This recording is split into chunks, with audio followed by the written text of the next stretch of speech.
Holy moly. Friday, February 22nd. Welcome to the Freedom Friday Hour.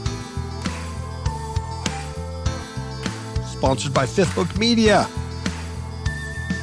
FifthBookMedia.com, where you can get books, resources about spiritual warfare, about the apostate church, warnings, trading manual of fighting demons. Oh, yeah. Yeah, books about martial arts, wisdom of death, all that stuff, FifthBookMedia.com. Also, the proud sponsor of Mesquite Cafe. Yeah, Mesquite Cafe Project. Music with a bite to it. Little truth in the blues-based music for people. Okay, so you guys want some bad news here? I'm going to give you some bad news. Once again, let me explain. When we look at this bad news, behind it is all the good news. And the good news is we're not of this world. We're not part of this nonsense. And the more we removed from it and the falsehood of it, of this matrix, of this lie that this Lucy loser in the sky with trannies has created, the more we can see our eternal salvation. Our eternal salvation through Jesus Christ. That's the good news. Our eyes are wide open. Our ears are unstopped. We have fluid spiritual movement. We have peace. We lay our head at night on the pillow and we sleep peacefully. None of these diseases have plagued us because we're walking in covenant with our Lord, of our God, and his commands are written on our hearts, and we obey because we have his spirit. We are the sheep, and we only have one shepherd. We don't follow other sheep. There's not another sheep that's guiding us and teaching us and being our sheep leader. There's only one shepherd. We only have one pastor, one shepherd, one. And that's Jesus Christ of Nazareth. No human teacher. You need no human teacher. The Holy Spirit will lead you to all truth. If you abide in the Son, he will abide in you. That's the great news. So as we talk about all this demonic nonsense in the world, we know that we're at the precipice of eternity. That's the good news. We know we're at the precipice looking down, and we're almost there. We're almost there. I'm not the only one saying it. There's many people who are wide awake, who feel it. They feel it down in their bones. They feel it in their spirit that we are in the last of the end times. Yeah. It's not going to last very much longer. Don't ask me how long. I don't know. The sooner the better for me, but I don't know. But this society, this earthly society, what's going on the entire plane of earth, and it's not going to last. And it's falling quickly. The evil that presents itself is a sign that the iniquity is filled up. The beast that had the mortal wound to its head, to its leadership, the mortal wound, it wasn't dead, it was just a deadly wound, has risen. It came back. And many wonder, oh, look at that. It's alive. It's back. And Let's go after the beast. Who can make war with it? Paganism, the occult, the worship of Satan as a goddess, and all that it ensues, received a mortal wound during the first century of Christianity. The first and second and third centuries of Christianity laid down those idols, laid down that paganism as Christianity spread. But by the 4th century, we have Constantine and the Catholic Church and the politicizing of Christianity and the paganizing of Christianity, because if you can't beat them, join them. And then throughout the years, it's been a long, slippery slope, though we've had many, many, many good men and women that have held true to the gospel of Christ throughout the centuries. We are living in a time now where that's not so. We're living in a time where the vast majority of humans are deceived. Many call themselves Christians. Many attend a church service. They go to a building. They go to an organization. They sit under a human shepherd, because this human shepherd in their mind knows more than they do, so they impart knowledge and wisdom to them. But they're far removed from knowing Christ. They're far removed from knowing salvation. They're far removed from being the elect. They're far removed from exercising their faith in Christ. And their doctrines are in error. Yes, their doctrines are in error, and they run to and fro. Tickle my ears, tickle my ears. They run to and fro, looking for the sexy stories, looking for the sexy doctrine, looking for the next thing. And they love to debate, and they love to scratch their beards. And they call themselves scholars and theologians. And they hold fast to their denominations. They say the Baptist denomination is the best. It's the closest to biblical Christianity. Or they say, the Seventh-day Adventist Church is the best. It's the closest to Christianity. The Methodists, they have a method. It's the closest. And on and on. No, it's the Charismatia. It is the Pentecostals. It is the miracles and feathers and gold dust in the sky. That's the movement of God, the fire. And they run to and fro like rats chasing cheese on a pinwheel, just spinning. And the day will come when Christ sits on his throne, and he will separate the goats from the sheep. And he knows the goats because of their behavior.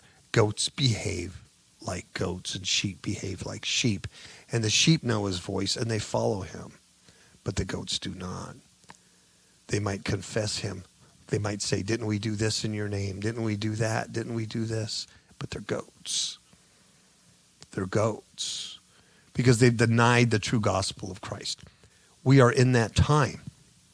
We are in that time, and the whole world is going after the beast whose head was mortally wounded, but then comes back.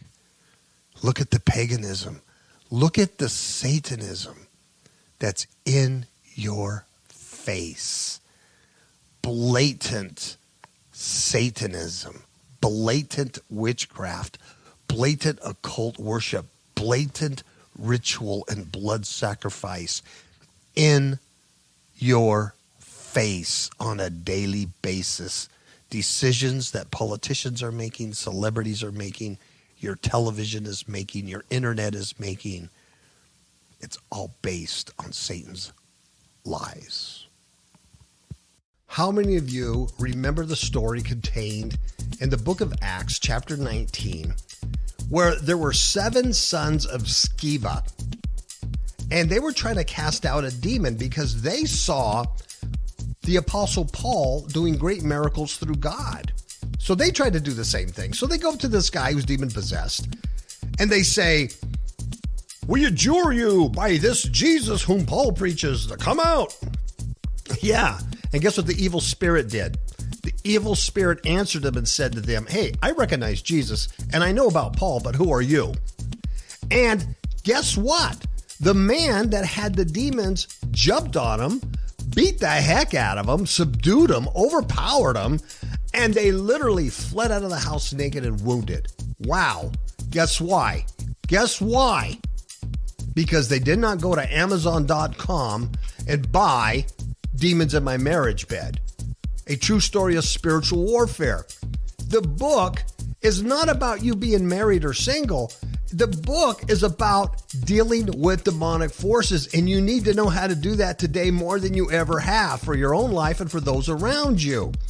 The book is a training manual, and there's training in there that will teach you how not to be the sons of Sceva and get beat up by demons. It will give you the tools for you to be recognized by them, because they'll know that you're exercising the authority that is given to you through Christ. You need to get this book.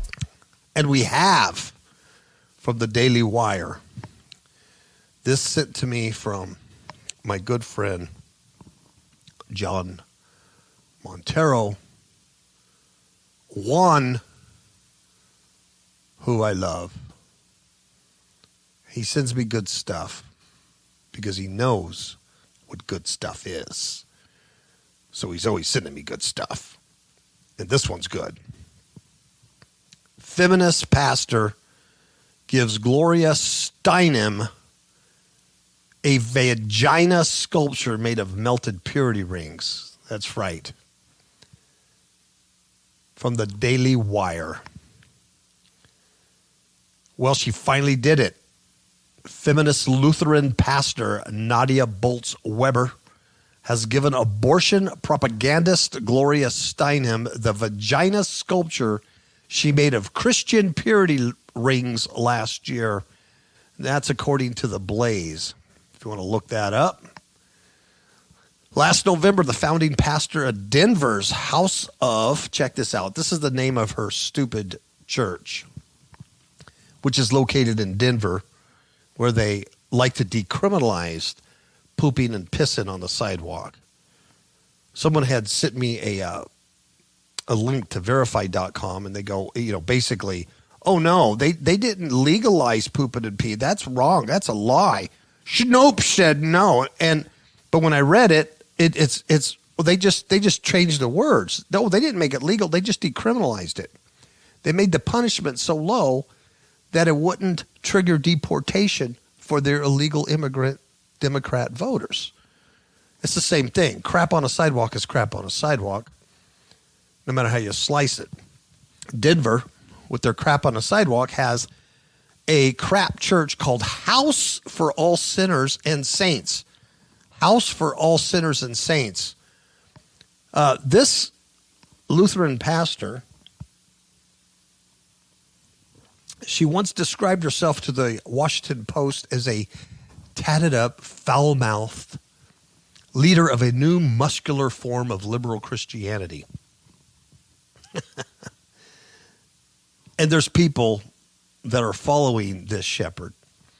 There are goats following this goat shepherd. Can you believe it? On Twitter, she announced a massive art project to create a golden idol. This is what's in the article. She announced that she wanted to create a golden idol to female genitalia in protest of evangelical purity. This is a Lutheran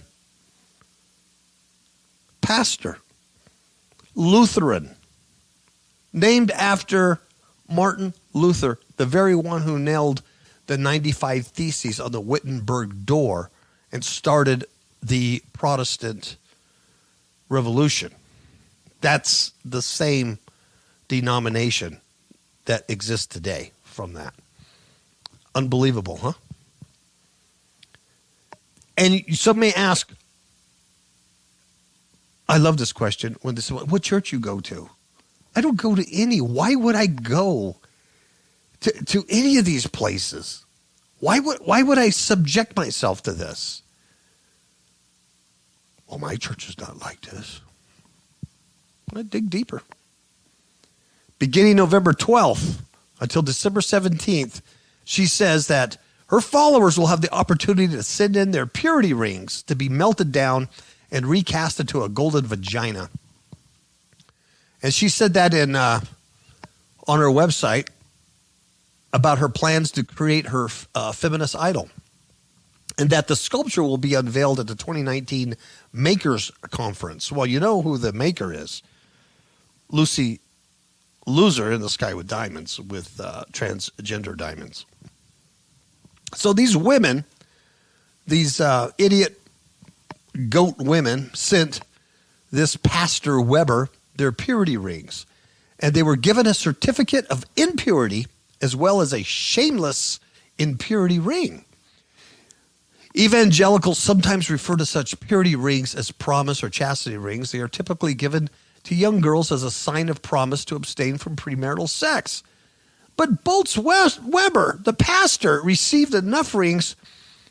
Now, she had to hire a female welder to create the vagina statue because five men refused to make it. And I don't blame them.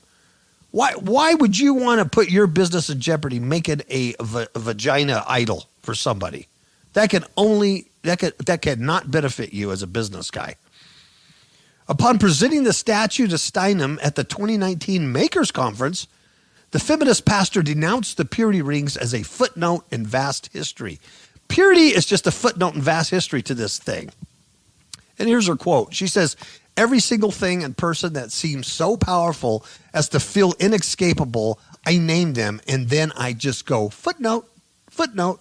I mean, seriously." Now listen to her. This is her quote. She goes, "I mean, seriously, Pontius Pilate, he's a footnote." Really? Pontius Pilate, he's a footnote. Your bully from middle school, footnote. Your depression, footnote. Your shitty boss, footnote. That's a quote from her. All those things are very real, and the harm that they have on us, the world is also real. But to me, the whole point of having faith is that it allows us to believe in a bigger story than the one we tell ourselves. Those purity rings are a footnote. So she doesn't want women to be pure. She doesn't want women to be chaste. She wants women to be impure and shameful and to be whores and to then get pregnant and then kill their babies in abortion clinics. And so she's a pastor of a church in Denver where they poop and pee on the sidewalk. And enough said, right? Here's what she said. She says her whole motivation is to take down the evangelical purity culture. There's no Bible. There's no Christianity here. They're Satanists.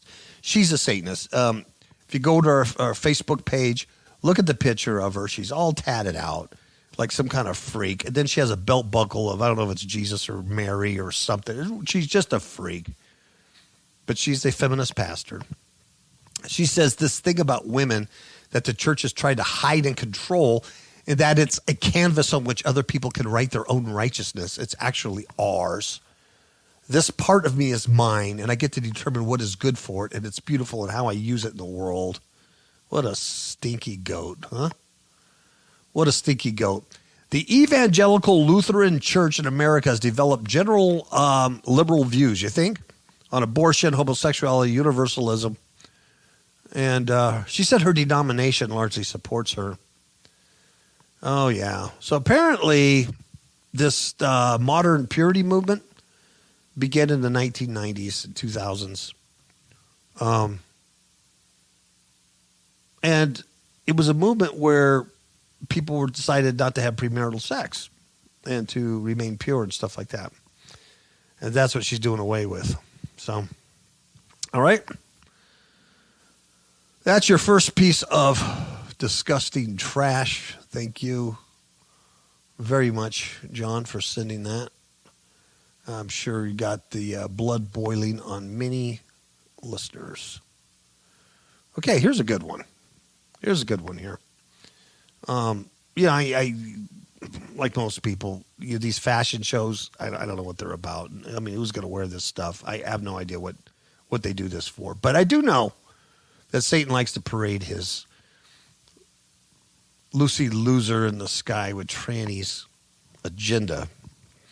So this time, The hot trend at London Fashion Week is sperm, wearing sperm prints. I kid you not. Let's see. Designers. The designers. They're in London. Here's one. Ashley Williams showed in London the day after Valentine's Day. And she's known for her campy, bejeweled hair clips that spell out sayings like anxiety or quote unquote devil. All right. She makes hair clips that say devil on them. All right. So she says she made a collection full of squiggly cartoon-like sperm-printed pieces, from a fuzzy fleece to a silky skirt to strapless T-length cocktail dress. There were plenty of stylish swimmers on these designs. Even more explicit was her penis-covered sweatband, for you want to let everyone know you have sex on the brain. Another designer, Christopher Kane, another cheeky Brit who loves to play with XXX material, was inspired by bodily fluids and fetishes.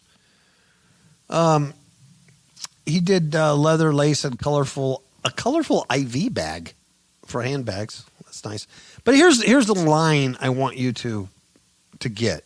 See, because they hide in plain sight. And these Satanists, they put it out there. Another Satanist reads this, they know. Or if your eyes are open, you read this, you know. You know exactly what this is about by the language. Not only what they're doing as a goat, but their language. It's goat language. This line here, it says, but by the 11th look, it was plainly spelled out for us. But by the 11th look, it was plainly spelled out for us. 11th. And they spell out 11th, 11, but they don't spell it out. They use the numbers, 11th. 11th look. So not by the first look. Wouldn't that be the logical thing? By the first look, this plain spelled. No, the 11th look. It was the 11th. Here's your number. It was plainly spelled out for us. It's spell casting. There's sperm on them. Spell casting. It's satanic. Lucy loser in the sky with trannies. Filth. All right. So that's what's happening in the fashion industry in London. If you care to update your wardrobe from the summer, there's plenty of sperm blouses and skirts and penis hats to be had. And to think, if you wear a red Make America Great hat, the media is all over you, and you're some hateful guy. But yeah, go ahead and wear a penis on your head. That's all right. It's really Lucy loser stuff here. This is a little closer to home here. This is evil. This is all about New World Order. This is all about controlling humans more and more. As we've all been involved in technology, we've all been involved with having a smartphone, having the internet. Some of us have a social media account. I have a Facebook that I use just to post this crap on, so I can then talk about it, get people aware of what's going on. But I don't post anything else. Mesquite Cafe type of thing. I don't have Twitter. I don't have Instagram. I don't have any of that other stuff. I stay away from a lot of stuff. I don't have Alexa. I don't use Siri. All that crap's turned off. But we live in a world where you can't get away from this stuff. And even if you don't use the internet and stuff, you still have an internet footprint. And I spent some money, went to a company, and reduced my footprint on the internet. I did. And it's harder and harder to find me. Not impossible, but harder to find me. And those websites, like People Search and things like that. Because, yeah, ex-narcotic officer and ex-cop. It's been 10 years, but there are people I don't want to find me. And so I did that. But yet, my father, he died in 2001. He didn't even know he didn't know what the internet was. He didn't even, he never got on a keyboard. He never used a computer. That was before, no smartphones. I mean, none of that stuff. Yeah, you do a search on him, he pops up all over the place. And, it's just public record stuff.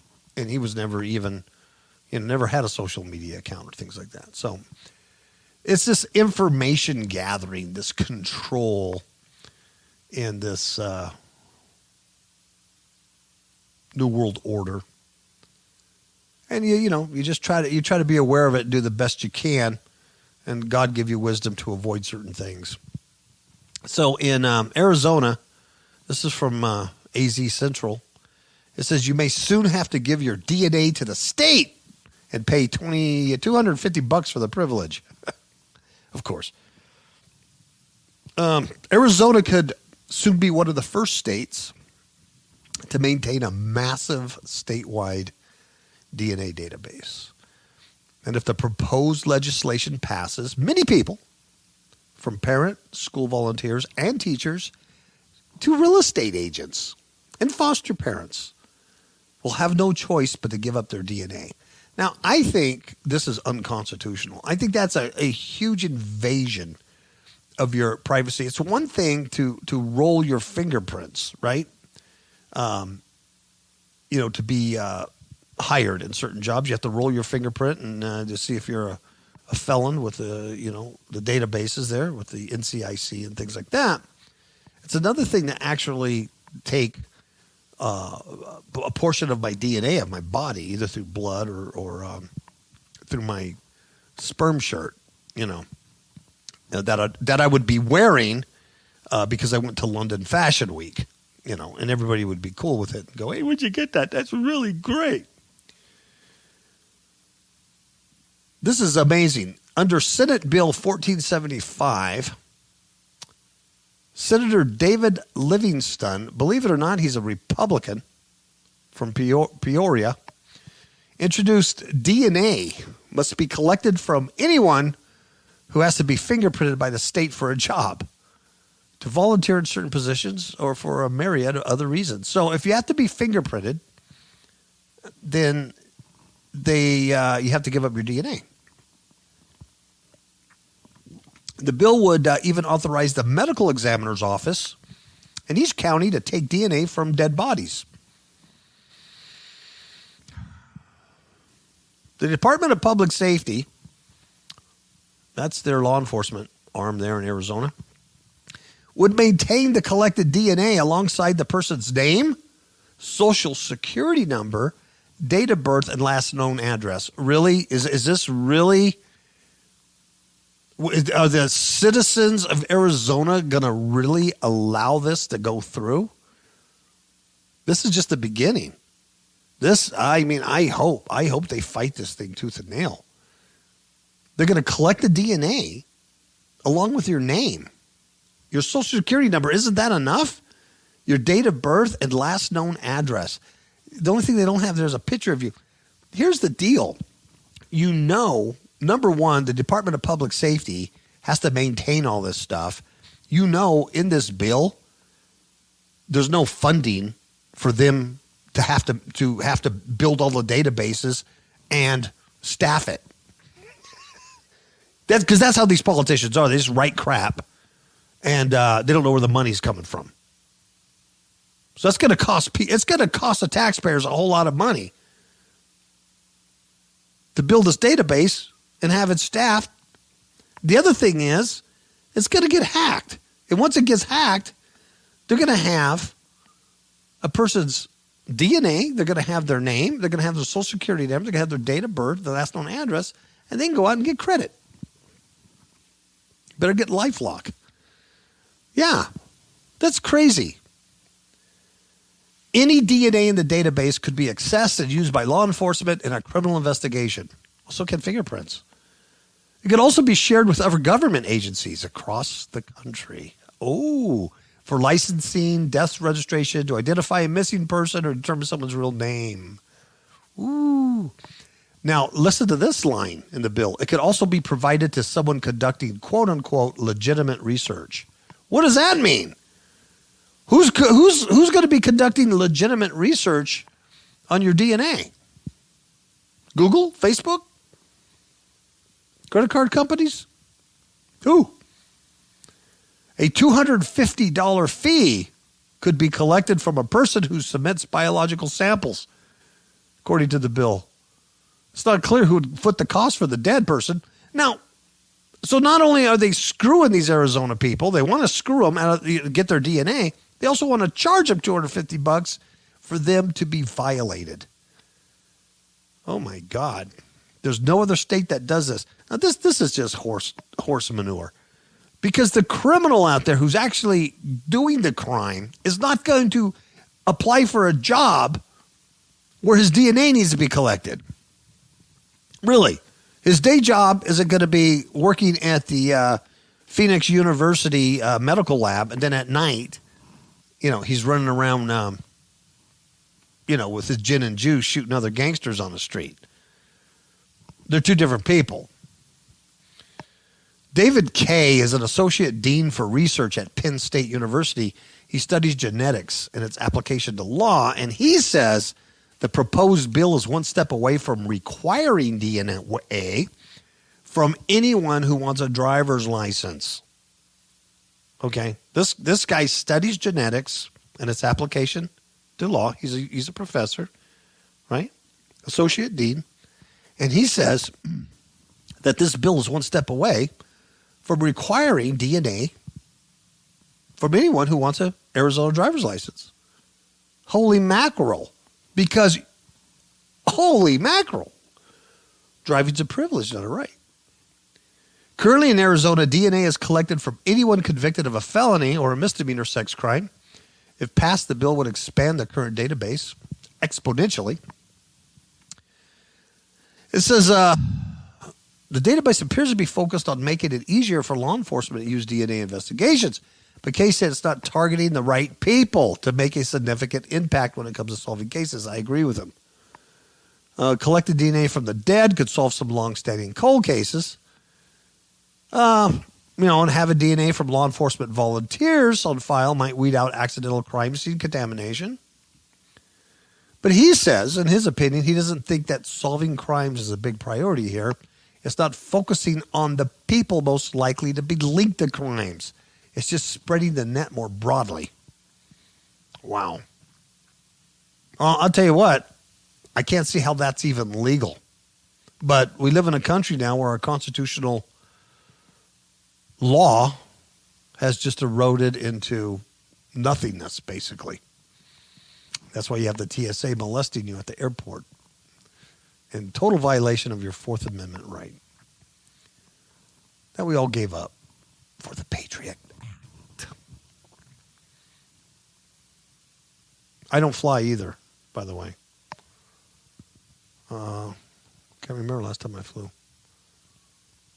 Freaking 10 years ago or something. I don't fly. If I can't get there by car, I'm not going. Gory Spirit Festival lights up Cambodian capital. Because they don't have enough problems as it is up there. Now, the thing with this story, you look at it and go, yeah, it's Cambodian, they're whatever.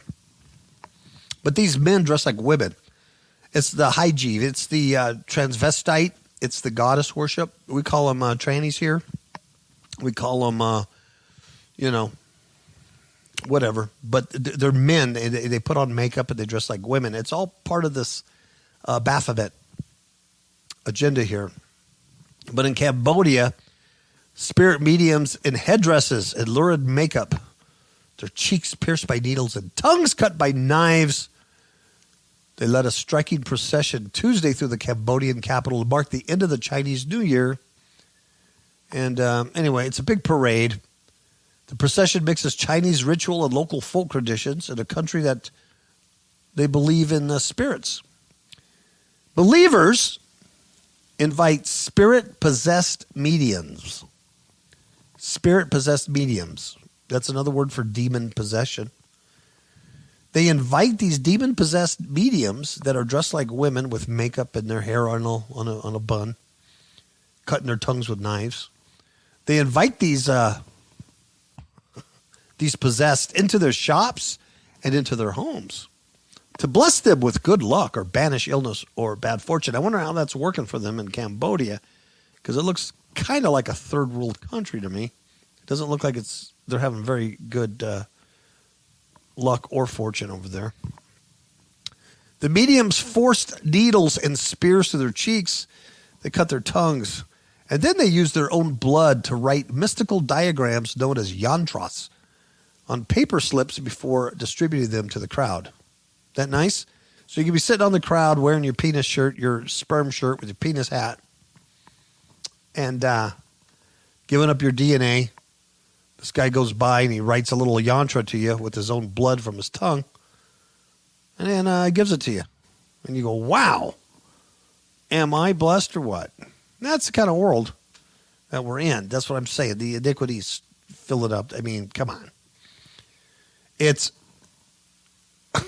a mortal wound. All this stuff, not that this stuff went away. It never died. It was still there. But before these last couple of years, it was really, really occult, which means hidden. It really was hidden.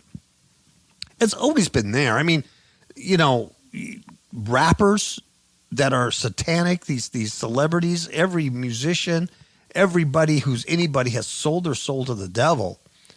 That's nothing new.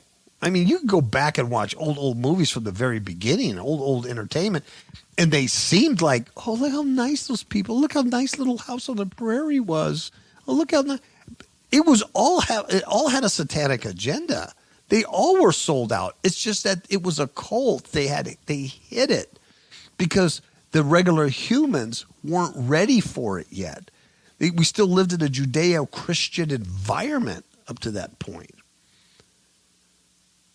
But since, I think since 2008, it's the major slide. And certainly since 2012. Now it's like, it's right in your face. It's like, if you're not a Satanist, it's freaky. Who are you if you're not a Satanist, right? You're just a regular Joe, right? It was mortally wounded because of Christianity, because of the gospel of Christ. And when that left, when the gospel of Christ quit being effective, and what I mean by that, effectively preached, and by a failed church system, failed Christianity, well, now its mortal head, it's been healed. And now the world's wandering around after it. Who can make war with the beast? Who can make war with the beast who gets its power from the dragon? It's all this occult stuff. Anyway, back to the ceremony. It's a ceremony to invite spirits to bless people so they could make more money for their businesses, have prosperity, live with happiness.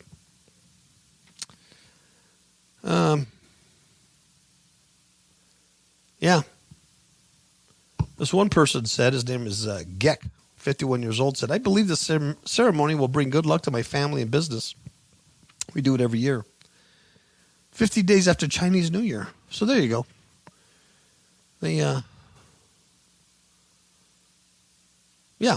See, if you look at that, I used to read a story like this and go, ooh, Cambodia, man, they do weird stuff. I wouldn't want to be there. Ooh, that's weird. It's America, folks. We were doing it in America. Why would we have some gal who does spirit cooking? Why would we have celebrities eating cake or whatever it is off it looks like a dead body? Why would she be using sperm and blood and chicken guts to paint art, quote unquote, on a wall? It's the same stuff. It's in America. It's not just in Cambodia. It's the same ritual stuff. It's a mortal wound. It's been healed. Here's one from the Daily Star. Digisexuals demand human rights enshrined by UN to have sex with AI robot. An emerging sexual identity known as digisexuality is said to be gaining traction among open-minded youngsters in Britain, in Japan, Russia, and guess where? The United States. Research by academics. Yeah. They co-authored a title called The Rise of Digisexuality. They said the trend is becoming more commonplace. These digisexuals are foregoing humans in favor of intimate and even sexual relationships with advanced computer software and lifelike robots. One digisexual, his name is Ajido Kando. He's 35 years old, so he should know better. This poor bastard. What a pathetic bastard, right? You'd rather just screw a robot than have a relationship with a real human. That is some sad sack. He's a school administrator. He married a virtual reality singer in Japan. And he deems himself to be a sexual minority facing discrimination. Because people like me just called him a poor bastard. And so he's being discriminated against. Because people like Brother KAPOW did a show and mentioned him and said that he was a sad sack. So he's being discriminated against. His sexual identity is digi. For those identify as digisexuals, they believe they may be resistance akin to the pushback against other sexual minorities such as homo, trans, and bisexuals. So, instead of LGBTQI, we got to add the D now. LGBTQID for digisexual. So now they're pressuring for human rights protections. It could be one way in which digisexuals attempt to achieve recognition. And the campaign's already begun online. You can get a t-shirt. It goes on and on. Canada and the Nordic countries are the leaders at this, but the rest of Europe and America are not far behind. Isn't that nice? They're moving towards a system that grants broad sexual freedom and recognizes the value of alternative sexual identities in general. So anyway, that's some weird people, boy. They just love the beast. They wander after him. Okay, one last story here. This is a local to me, Utah. Up the street here. This is from the Spectrum, St. George, and Daily News. And I only mentioned this because of the incredible injuries that were brought to this toddler by this woman and her boyfriend. It's just getting worse and worse with the child abuse. The demonization is just incredible, and it weighs hard. It's very hard and it weighs heavy. But it is the filling up of the iniquity, right? You've got to see the beast whose mortal wound was healed, and everybody went after him. This is nothing new either. Child abuse, child's sexual ritual sacrifice, blood sacrifice. None of this is new. I've been doing it for years. But it's been occult. It's been hidden. Now it's in the open. This is from Cedar City, not too far from me. Cedar City. Cedar City woman charged in the April 2017 death of a 14-month-old daughter. She admitted her guilt in a hearing last week. Her name is Cherokee D. She's 25 years old. 25 years old. And there's a picture of her mugshot from the Iron County Sheriff's Office. She's got this smile on her face. She's just smiling. She's happy. She killed her baby. But on the sentencing, she's in tears as she appeared before Judge Matthew Bell. She entered a guilty plea to multiple felony charges, including child abuse, homicide, and 3 additional counts of child abuse. Now, why do you think she pleaded guilty? She was crying and pleaded guilty. Why do you think? Do you think because she really felt bad for killing this kid? Do you think so? Why do you think she pled guilty? Because her attorneys said if you don't plead guilty and you go to jury trial, you're going to get the death penalty or you'll get life in prison. Plead guilty, and we'll see what we can whittle away on some of these other charges. And maybe you could do 2 or 3 years with good behavior and you'll be out and you can have more babies and do the same thing because you're demon possessed, Cherokee. And here you go. In exchange for her plea, guess what? The original charge of felony murder was dropped. Dun, dun, dun, dun. Oh, Brother KAPOW, you're so wise. I see right through this junk. I didn't read that line yet, but I'm telling you, that's why her attorneys had her do that. She pleaded guilty. Multiple felony charges, but guess what? The murder charges dropped. So now she's not going to get life imprisonment. She's probably not going to get no more than a couple of years.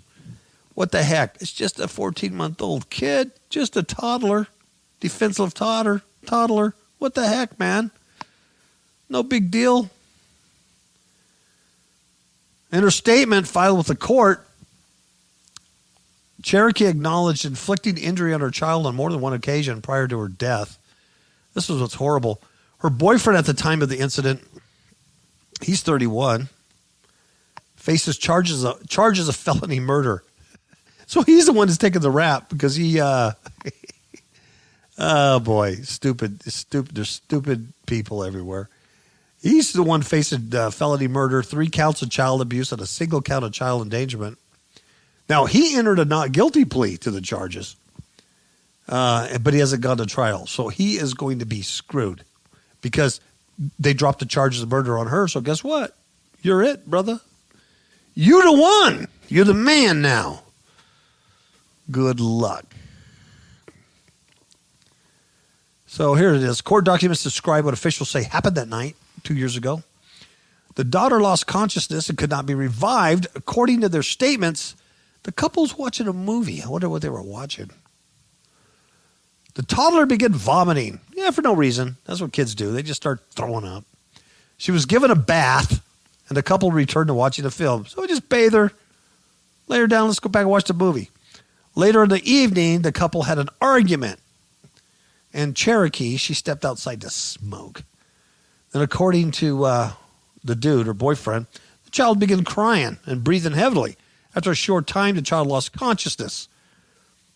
So he left the room to get Cherokee, and when the couple returned, the child was not breathing, unresponsive.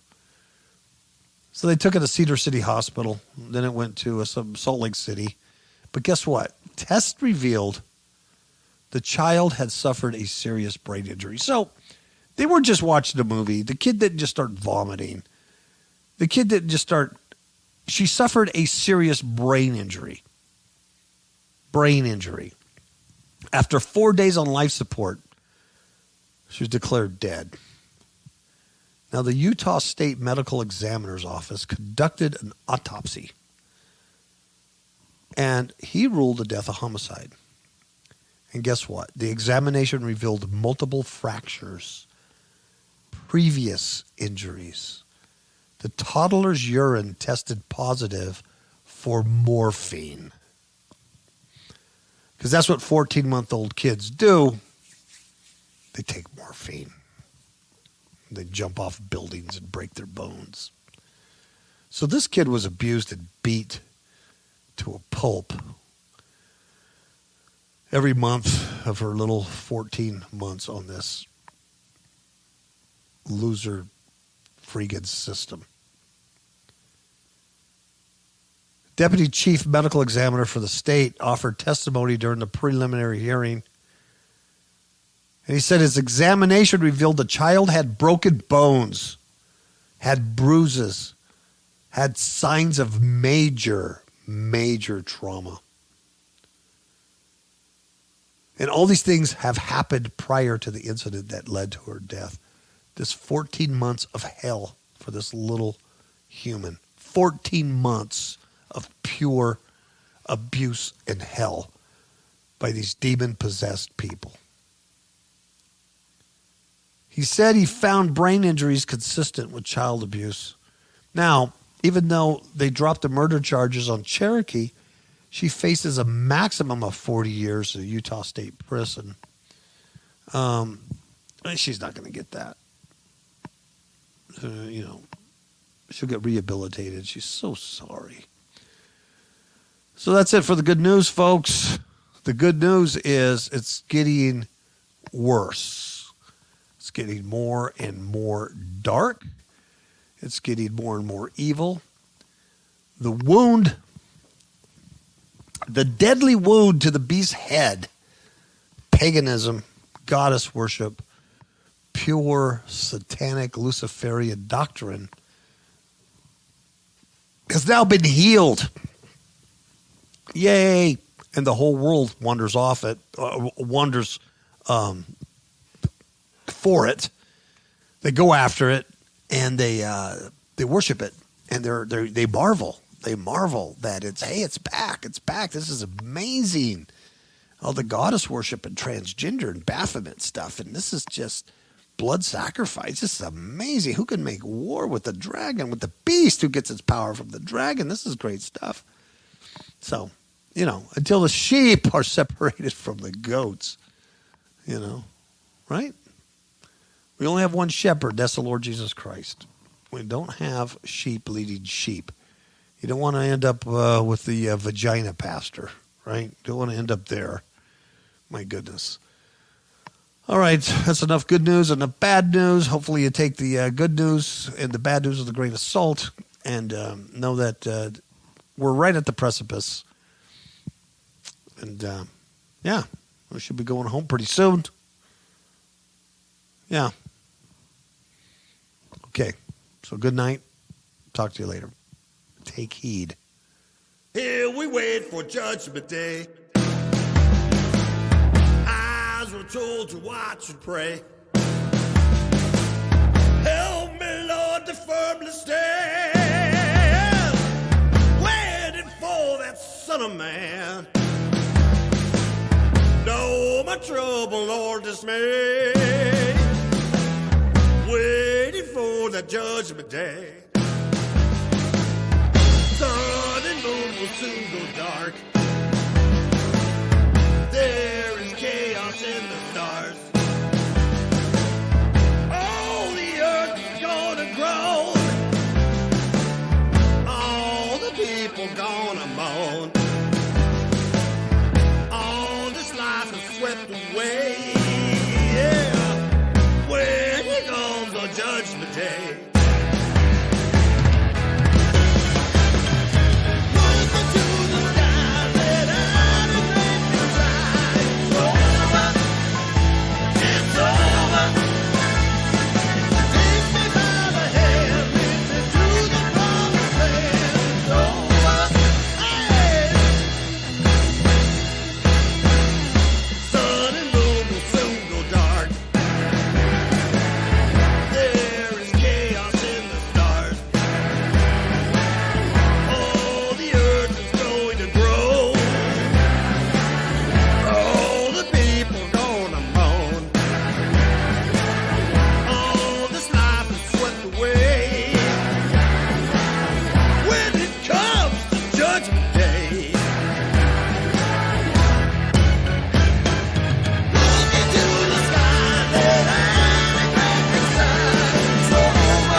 Told to watch and pray.